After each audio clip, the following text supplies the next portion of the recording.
Hey guys, Rebel Engine 95, recording live from the Local County Prison Cell. This one's got to be a little bit of a quicker one, but hopefully. Yeah, this is a cool one that I actually just kind of came across that I really wanted to do was, Knuckleduster from My Hero Academia, namely My Hero Academia Vigilantes. And Wildcat from DC. Yeah, so you got the two kind of grizzled veteran characters who solve the problems with their fists and all that. But yeah, let's get into the kind of analysis here. So Knuckleduster started out as a pro hero. I forget if his name, either his name was Overclock or his quirk's name was Overclock. I couldn't remember. And this basically was a quirk that allowed you to accelerate your movement speed, your thinking, like basically all aspects of your body for a few seconds, but move them to like superhuman degrees.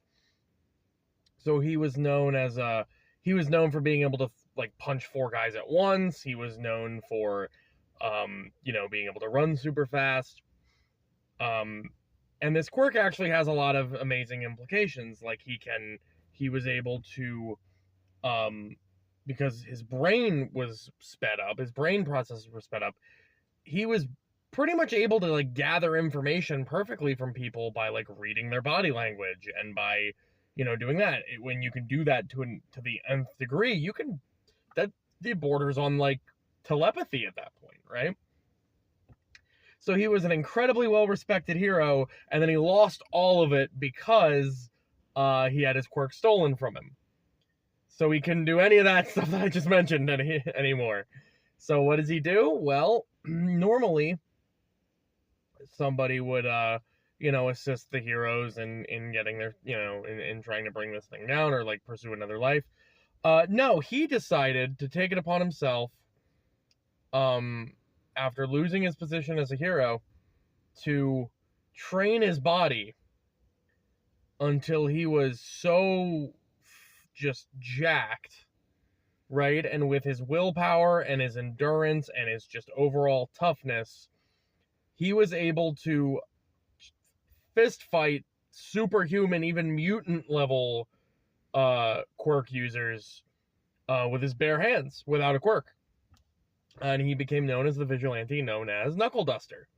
Amply, he carries 2 brass knuckles or knuckle dusters on his hands, and he's even been known to fight dirty as well, like grab a brick and smash it over your head. But this sounds like just a common street thug, but don't forget, this is a guy with an entire career as a well-respected hero, right? And as Todoroki says about Endeavor, it's like, yeah, I might hate my dad, but he is somebody who has the experience and the knowledge of the number 2 hero. So this guy had an entire career of training and experience at his disposal. So he's not just like some rookie fighter. And he's taken on, like I said, very superhuman opponents barehanded. He's even resisted Aizawa's neck scarf thing that's like stronger than steel and can like subdue a full, like basically bind you like forcefully. Yeah, he was able to subdue that, and Aizawa pointed out like he doesn't have a quirk. He's just that tough. He's just that strong, right? Yeah, so kind of he's considered kind of like the more interesting character, because in the same way that like people like to say he's Batman, not just in the sense that he doesn't have powers or the fact that he goes into alleys beating people up, but also the sense that like, whereas All Might is the Superman parallel and is this quirkless person that obtains this ultimate power. Not that Superman obtains an ultimate power per se, but you know what I mean. Knuckleduster is somebody who has everything like Bruce Wayne, loses it, and then uses the resources at his disposal to become to do the job that he needs to do. So that's pretty cool. On to Wildcat. Wildcat, I under no other circumstances would I ever have thought to put Wildcat in a death battle. He's sort of well known. He's been in a lot of shows and everything, and he's got some representation, but he's just very low down. For comics, usually my rule is like, they have to be, death battles kind of stop this by putting by putting Namor in. Not that Namor isn't like a mainstay Marvel character, it's just like if you ask the common person, they're not gonna know who Namor is. But yeah, no, like Wildcat is he's actually a very interesting character. So he was born during the Great Depression, the American Great Depression, and grew up pretty much to avoid getting into trouble, grew up boxing and later became a heavyweight champion. Then when some guys were trying to fix his fight without his knowledge, they went to drug his opponent and accidentally overdosed and killed him and pinned it on Wildcat, whose real name is somebody I can't remember. That's where he adopted the mantle of Wildcat, was he had to escape the police and create a new identity to clear his name, and thus began his career. So, former boxer decides to become a vigilante. It doesn't stop there. The discipline that boxing gave him led him to train and become incredibly proficient in a myriad of other martial arts, including things like judo, savate, aikido, Muay Thai, but he still really likes boxing. He just prefers boxing. And he even became a founding member of the JSA, being the Justice Society of America. It's kind of like the predecessor to the Justice League.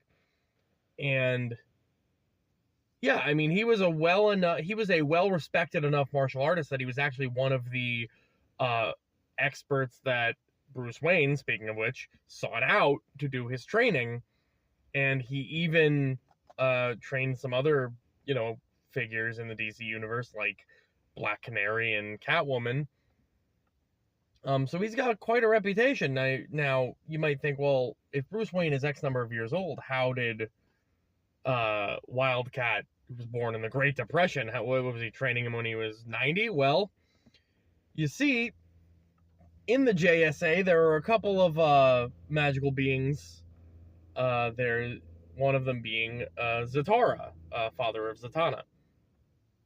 And on a kind of demon-esque mission with Zatara, Wildcat was cursed to have 9 lives. So every time he would die, he would be kind of resurrected.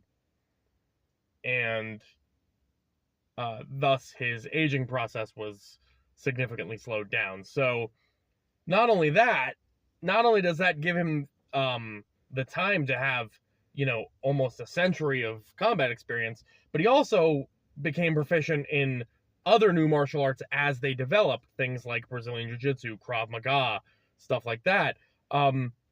Again, still prefers boxing. He still just really likes punching guys. But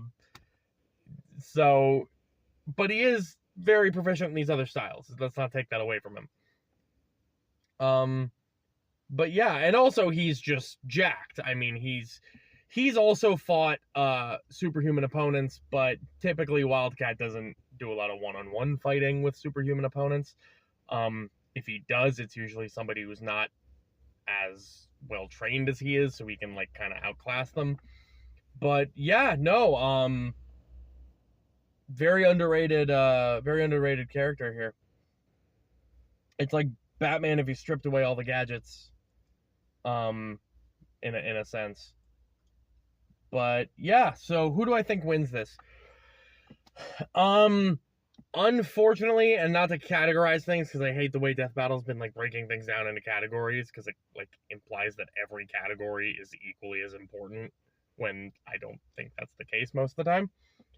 But The only thing I would say Knuckleduster has going for him in this fight is uh, potentially strength. Like I said, Wildcat, uh, has fought superhuman opponents, but it's either ones who are much less skilled than him, or ones, or he fights them like alongside somebody.